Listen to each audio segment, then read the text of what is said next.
My brothers and sisters in blue, this conference is about law enforcement wellness and trauma. You see, we are a part of a larger family of law enforcement officers and need to always have each other's backs.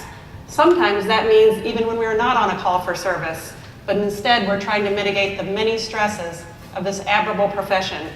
I think it was 3 years ago I was introduced to the trauma as a law enforcement class that some people convinced me to go to, and from then it's kind of been really just kind of head first in with everything, doing what I can to help our COPS chapter.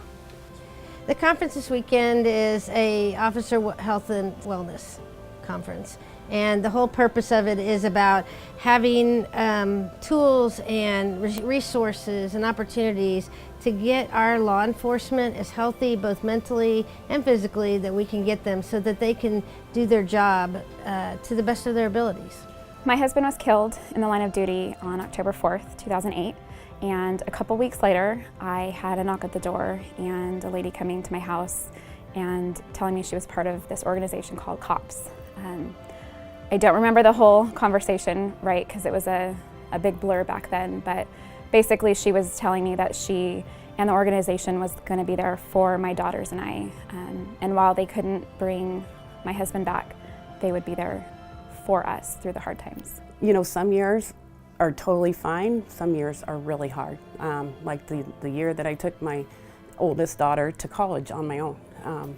I didn't actually go on my own because, believe it or not, a COPS fellow surviving spouse realized that I was taking her all the way to Arizona from Illinois, so she's like, I'm going with you.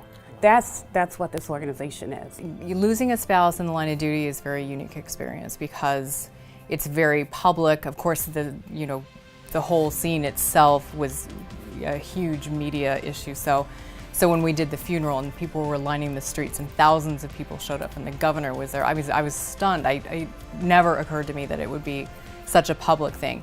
Then all of a sudden, a couple weeks later, all of that disappears. And so here you have all this activity, all these people, and all this going on around you, and then all of a sudden one day you wake up and there's nobody there, and I'm there alone with my 2 little boys, and I didn't have any idea what I was going to do. Nobody wants to be in this situation with a line of duty death, but if it happens, this organization is going to be the one that takes care of people after all the cameras go away, after all the flowers go away, after that immediate shock and awe that happens with a police funeral.